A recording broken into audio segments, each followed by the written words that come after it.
That night, everything felt off, as if the air in the house carried a weight I couldn't explain. I had gone to bed early, hoping to escape the lingering tension that always seemed to hang between me and my stepdad. But sleep didn't come easily. My mind raced, tangled in thoughts I didn't want to admit to myself, and the faint creak of floorboards outside my room only made it worse. Then it happened.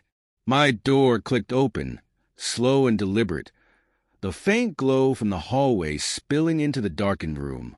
My heart raced as I froze beneath the covers, unsure if I should pretend to be asleep or confront the shadow that loomed in the doorway. What was he doing here at this hour? And why couldn't I shake the feeling that whatever came next would change everything? In that moment, I didn't know if I was terrified or exhilarated. All I knew was that my world was about to shift, and there was no way to stop it. Growing up, I never imagined my family would look the way it does now. My mom, vibrant and strong-willed, had raised me on her own for most of my life. It was just the two of us against the world, until she met Dan. Dan was everything she deserved, kind, dependable, and endlessly patient. He was the rock she needed, the stability she craved after years of struggle. When they got married 2 years ago, I convinced myself that he was good for her and for us. But things aren't always that simple. Dan was polite to me, but he kept a distance. He wasn't unkind, just formal, like he wasn't sure how to connect with me. I felt it too, a barrier I couldn't break. We shared polite conversations at dinner, exchanged the occasional awkward joke, but beyond that, there was a void. And yet, there were moments, fleeting but impossible to ignore, when I'd catch him looking at me longer than he should. Moments when the way he said my name felt weighted, almost intimate. At first, I brushed it off as paranoia. Why would he, my stepdad, think of me like that? But as the months passed, the tension grew, unspoken, undeniable, and utterly confusing. I'd catch myself analyzing his every move, wondering if I was imagining things or if there was something beneath the surface neither of us dared to acknowledge. Our house was small, the kind where privacy was a luxury. My room was just down the hall from theirs, separated by thin walls that carried every creak, whisper, and sigh. That night, the house was unusually quiet. My mom had gone to visit her sister for the weekend, leaving just me and Dan behind. I thought I'd be relieved to have some space, but instead, I felt a gnawing unease. I lay in bed, staring at the ceiling, the faint hum of the heater the only sound in the room. My phone buzzed with messages from friends, but I ignored them. My thoughts were elsewhere, circling the strange energy that seemed to linger between me and Dan. As the hours dragged on, the quiet deepened, pressing in on me.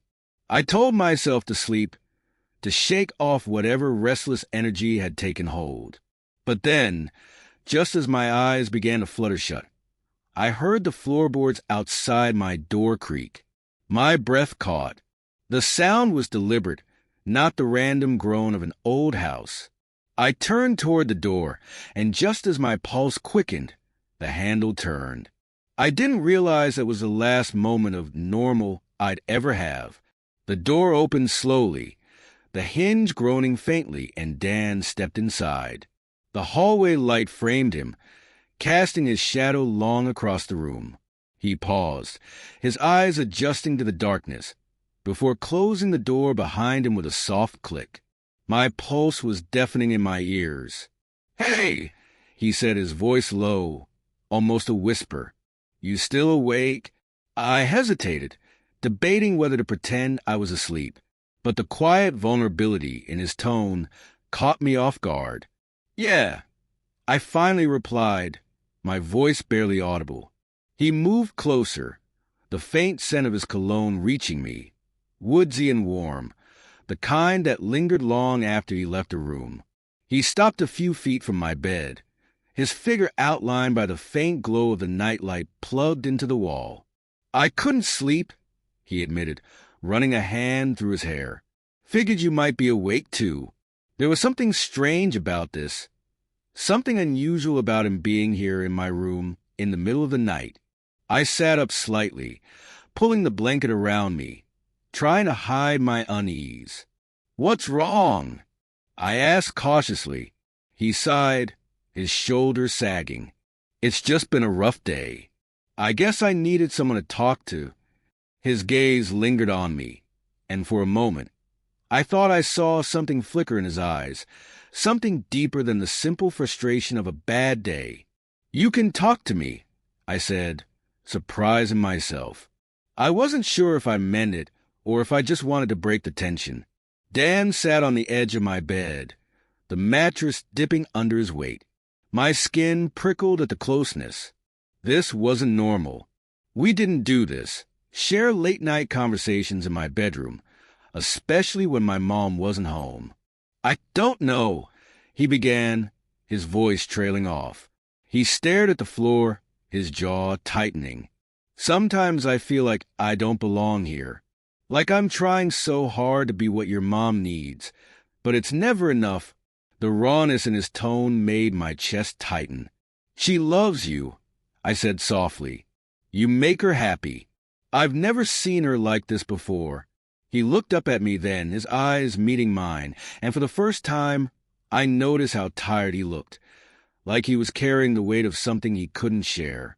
"And what about you?" he asked. "Do you think I belong here?" The question caught me off guard. I don't know," I admitted honestly. "You've been good for her, and I guess that's what matters." He smiled faintly, but it didn't reach his eyes. "I'm not just talking about your mom." His words hung in the air, heavy with meaning. My stomach twisted. What was he trying to say? Was I imagining the undercurrent in his voice, or was it really there? The silence between us grew thicker, and I could feel my heart pounding against my ribs. "I don't know what you mean," I said, my voice shaky. Dan leaned forward slightly, his elbows resting on his knees. "I think you do," he murmured, his eyes never leaving mine. A wave of heat flushed through me, equal parts confusion, and something I didn't want to name. "Dan, He held up a hand, cutting me off gently. "I'm sorry," he said quickly. "I shouldn't have come in here. I didn't mean to make you uncomfortable." But he didn't move to leave. Instead, he stayed there, his presence filling the room in a way that made it hard to breathe. "It's okay," I said, though I wasn't sure if it was true. For a long moment, neither of us spoke. The silence was deafening, broken only by the faint hum of the heater and the sound of our breathing. I tried to read his expression, but it was a mix of emotions I couldn't decipher: regret, sadness, and something else. Then, just when I thought the moment would pass, he did something I never saw coming. He reached out, his hand brushing mine where it rested on the bed. The contact was light, almost accidental, but it sent a jolt through me. My breath caught, and I looked at him, searching for an explanation. "I don't know how to explain this," he said, his voice barely above a whisper. "I don't know if I even should, but there's something about you, something I can't ignore." The air between us crackled with tension, and I felt like I was standing on the edge of a cliff, teetering between fear and something dangerously alluring. "Dan, this isn't right," I managed to say, though my voice betrayed the conflict raging inside me. "I know," he said, his hand retreating as quickly as it had reached out. "I know it's not, but it doesn't change how I feel." His confession hung in the air, a truth neither of us could take back. And in that moment, I realized the dynamic between us had shifted irrevocably. There was no going back to the polite, distant interactions we'd shared before. This was something else entirely, something neither of us was ready for but couldn't seem to avoid. I stared at him, my mind racing with questions I couldn't ask and emotions I couldn't name. What was I supposed to do with this? And why did a part of me, deep down, feel like I didn't want him to leave? The sound of his footsteps echoed down the hallway, each one growing louder, more distinct. I could hear him approaching my door, and with each step, my heart seemed to race faster, my chest tightening. This wasn't how I had expected the evening to unfold. My mind screamed for me to say something, anything, but I was paralyzed. I didn't know what to say or do. The air felt thick, suffocating, as if everything in the room had shifted in an instant. The door creaked open slowly, and there he stood in the doorway, my stepdad. I had known him for years, shared dinners, laughed with him, and yet now he felt like a stranger. The way he looked at me, his eyes searching mine, was different. It was almost as if he was seeing me for the first time, and the vulnerability that mirrored in his gaze made my stomach churn with uncertainty. "I didn't expect you to be up," he said, his voice soft, but there was an edge to it. Something heavy, something unspoken. He stepped inside, the door closing gently behind him, and I froze, not sure if I should move or speak. My breath caught in my throat. I wasn't sleeping," I muttered, my voice shaking. My heart was racing, the rapid thud in my chest almost drowning out the words. There was a pause, a long, uncomfortable silence. And then, without warning, he crossed the room in a few strides, sitting down beside me on the edge of the bed. The space between us was charged with tension. I could feel the heat of his body so close to mine. Yet it felt as though an invisible wall stood between us, one I had never noticed before, but now could feel pressing down on me. "You don't have to pretend anymore," he said, his voice a mixture of regret and something else, something that made my skin prickle with unease. "I can see it in your eyes. You're not as innocent as you used to be." I didn't understand what he meant. His words struck me like a slap, my mind racing to process them. Was he talking about what happened between us earlier? The moments when our eyes met a little too long, when the touch of his hand lingered on mine a second too long. My stomach twisted. It wasn't just my imagination. He had noticed it too. "Don't," I said, almost pleading. The guilt gnawed at me, but I didn't want to acknowledge what was bubbling underneath. The confusion, the desire, the fear. "Please, don't say that." He reached out, his hand brushing against mine. I stiffened at the contact, the electricity of it shooting through me. His hand lingered for a moment, his fingers lightly tracing the back of my hand. The simple touch felt like a jolt to my very core. I wasn't sure what he wanted or what I wanted, but the air between us had shifted. Something had irrevocably changed. "I don't know how to explain this," he continued, his voice low. "I don't know how to fix it, but I can't keep pretending I don't see it. I can't keep pretending you don't see it too." I wanted to pull away, to step back and put distance between us, but I couldn't. His words hung in the air, thick and suffocating. Every part of me screamed to run, to hide from the situation that felt like it was spiraling out of control, but I couldn't. I was trapped, not just physically, but emotionally too. "I never meant to make things complicated," he said, his voice wavering now. "But I can't stop feeling what I feel, and I don't know what to do about it." His confession hit me harder than I expected. The guilt that had been lurking in the back of my mind was now unbearable. The shame, the realization that I wasn't as innocent as I thought, that I had felt it too, a strange pull toward him I didn't understand. But there was no way to take it back now. The words had been said. The truth had been exposed.